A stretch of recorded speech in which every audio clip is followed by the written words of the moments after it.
Hello everyone, welcome back to my YouTube channel. तो मैं आपके लिए लेकर आ गई हूँ एक और इम्पॉर्टेंट वीडियो। इम्पॉर्टेंट क्वेश्चन है, एग्ज़ाम में पूछा जाता है।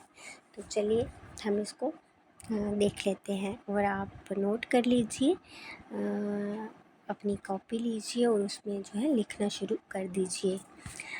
Describe the general adaptation syndrome GAS in stress management. Question हमारा ये है, आपको डिस्क्राइब करना है जनरल अडेप्टेशन सिंड्रोम उसके बारे में। और इसका अगर आपको कोई पूछे कि भाई what is the full form of GAS, तो आप बोल सकते हैं जनरल अडेप्टेशन सिंड्रोम, ठीक, इन stress management.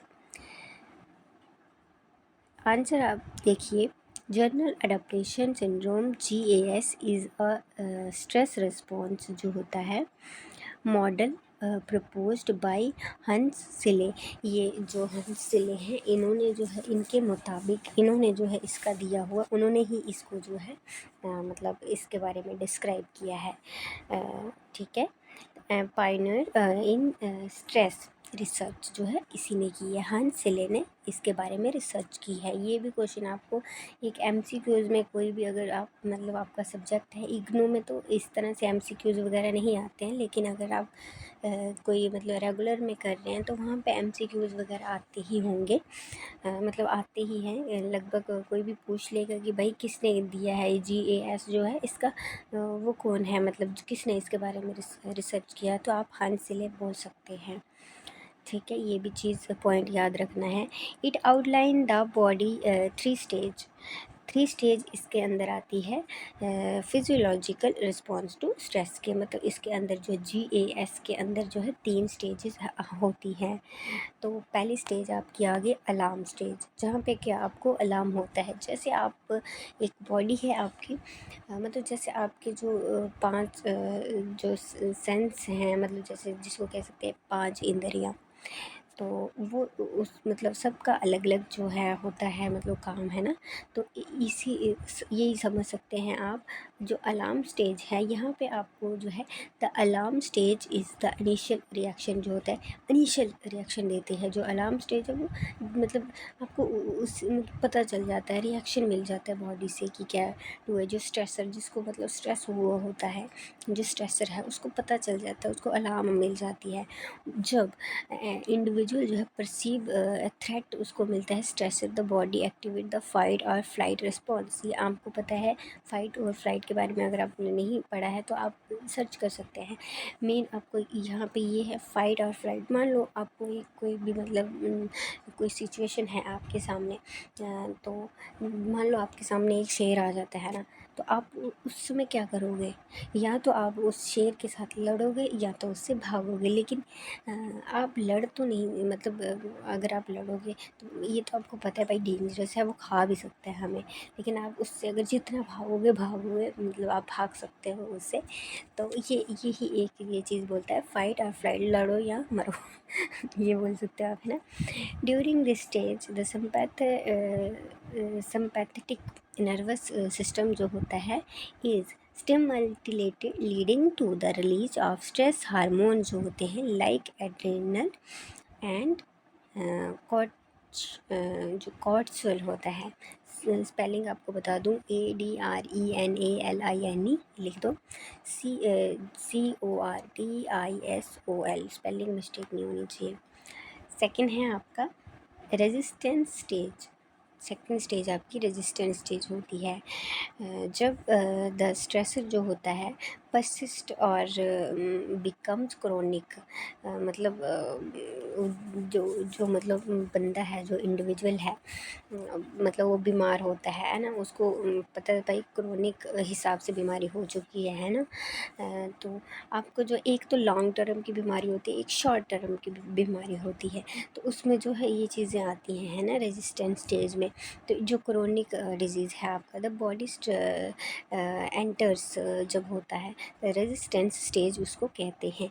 Hair the body attempt to cope with the stressor and store physiological balance. जो कोप करते हैं, जो स्ट्रेस को कम करने का चीज़ें होती हैं, उसकी वजह से जो है बैलेंस होता है। The initial surge of stress hormones decrease होते हैं और जो बॉडी है रेजिस्टेंस से स्ट्रेसर इंक्रीज होता है। ठीक है, तो आप ये लिख लीजिए। अब थर्ड पॉइंट हम देखते हैं। हमारा थर्ड पॉइंट जो है एग्जॉशन स्टेज, यानी कि मतलब एग्जॉस्ट हो जाना है ना स्टेज, वो वाली थर्ड वाली स्टेज जो होती है। बोल सकते हो आप, पहली अलार्म हो गई, दूसरी रेजिस्टेंस हो गई, भाई उसमें कुछ भी हो सकता है, थोड़ा सा मतलब हो सकता है। एग्जॉस्शन में स्टेज में मतलब मान लो 3 स्टेज होती है, तो लास्ट वाली क्या खतरनाक ही होती है, डेंजरस वाली। तो चलिए, if the stressor continue for an extended period of, if no stressor और एडिड द बॉडी मतलब रिसोर्सेज बिकम्स डिप्लीटेड, है ना, डिप्लीटेड होते हैं। ये जो लाइन है आप ये नहीं लिखेंगे, जो है ये मैंने इसको डाला हुआ है, ये नहीं लिखेंगे आप, बिकम्स डिप्लीटेड जो है कर देंगे। ठीक है, यहाँ से यहाँ ये वाला लिखेंगे, इसको जो है नहीं लिखेंगे। ठीक है जी, ठीक। तो चलो फिर है, in the exhaustion stage the body ability to cope with the stressor diminishes and it become more vulnerable हो जाती है to physical and emotional problems. मतलब उस थर्ड स्टेज में बहुत ज़्यादा डेंजरस स्टेज हो जाती है, वल्नरेबल मतलब ख़त्म, मान लो ख़त्म। एग्जॉशन क्या होता है? ख़त्म होना, मतलब बहुत ज़्यादा, जैसे आप एग्जॉशन, आप सिंपल शब्द है आपके कि भाई बहुत थक गए हो, तुम एग्जॉस्ट हो चुके हो पूरा, है ना। तो वो थर्ड स्टेज में ये सिचुएशन हो जाती है बॉडी के साथ।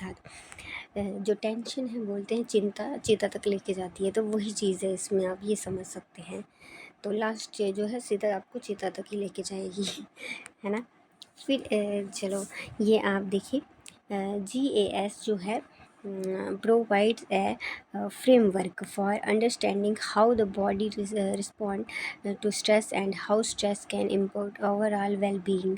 It emphasizes the importance of managing stress effectively to prevent researches the exhaustion stage. Adopting stress जो होता है management techniques such as relaxation exercises, meditation, मतलब आप इसको कम कैसे कर सकते हो, मतलब बहुत ज़्यादा शांत रहना, टेंशन कम लेना, मेडिटेशन कर सकते हो, जो भी डॉक्टर एक्सरसाइजेस कर सकते हो, डॉक्टर भी ये जो है आपको करता है, मतलब सुजेस्ट करता है कि इस मतलब स्ट्रेस में मेडिटेशन ज़्यादा करो।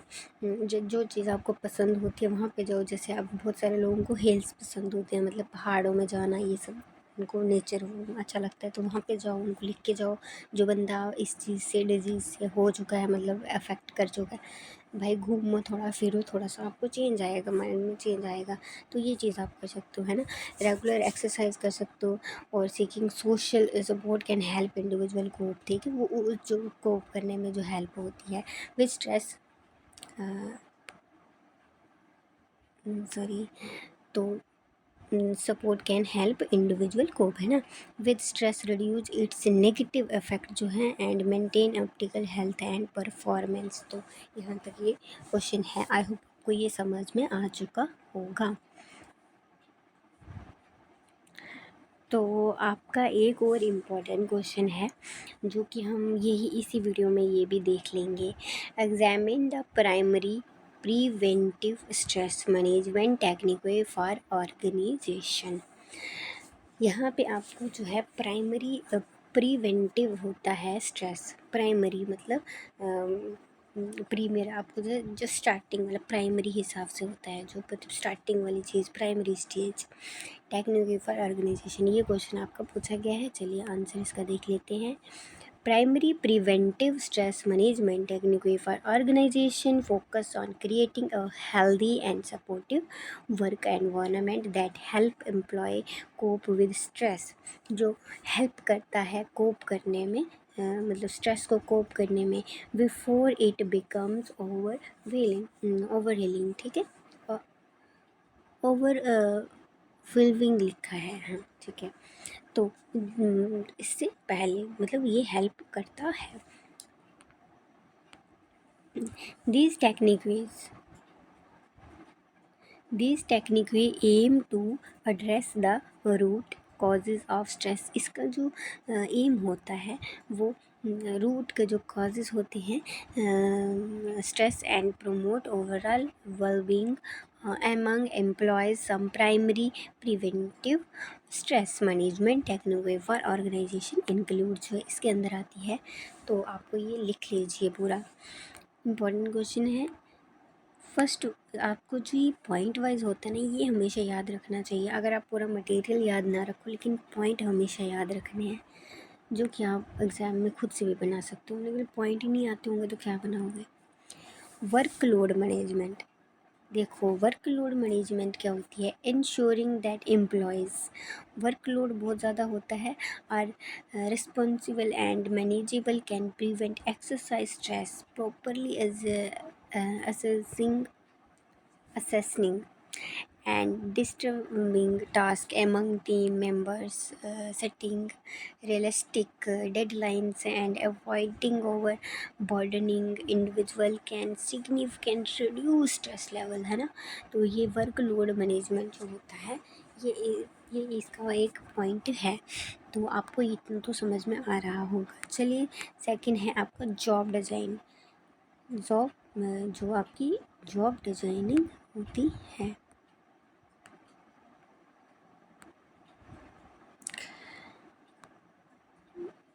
सॉरी, हाँ, creating jobs that match employees' skills, interest, and capability can enhance job satisfaction and reduce stress. और हमारा थर्ड पॉइंट है ट्रेनिंग एंड सपोर्ट, ये भी एक इम्पॉर्टेंट पॉइंट है। Offering stress management training and providing access to counseling or support service can equip employees with coping strategies to manage stress effectively. Training और support भी एक important point है। Fourth point आपका है work life balance, encouraging work life balance through flexible work arrangement, paid time off, and family friendly policies help employee manage their personal and professional responsibilities, reducing stress related to conflicting demand। तो ये भी एक जो है balance बनाता है, मतलब strong जो रिलेशनशिप जो होते हैं इसकी वजह से जो फैमिली में मतलब होते हैं पर्सनल प्रोफेशनल होते हैं, रिस्पॉन्सिबिलिटी रिड्यूस करती है और स्ट्रेस रिलेटेड टू कन्फ्लिक्टिंग जो है डिमांड इसके अंदर होती है। Communication and feedback, fifth point आपने लिख देना है। Promoting open communication between employees and management allow for the identification of stressor and the resolution of work place issue promptly. Regular feedback and performance discussion can foster a supportive work environment. Next point लिख देना है employee recognition, recognizing and appreciating employee effort and achievement can boost morale and job satisfaction, reducing stress caused by feeling of appreciation or burnout। तो यहाँ तक आपने ये लिख देना है। अगर आप इतना भी लिख देते हो, अगर आप खुद से भी ऐड कुछ करते हो तो कोई दिक्कत नहीं, बट इतना भी लिख देते हो तो आपको मार्क्स मिल ही जाएंगे कम से कम। तो चलिए इस वीडियो में यहीं पे इसका एंड करते हैं। 2 क्वेश्चन आपको करवाए, उसमें आंसर भी लिखे हैं, तो आप देख सकते हैं अच्छे से और अपने एग्ज़ाम की अच्छे से तैयारी कर सकते हैं। ऑल द वेरी बेस्ट और लास्ट तक बने रहने के लिए थैंक यू।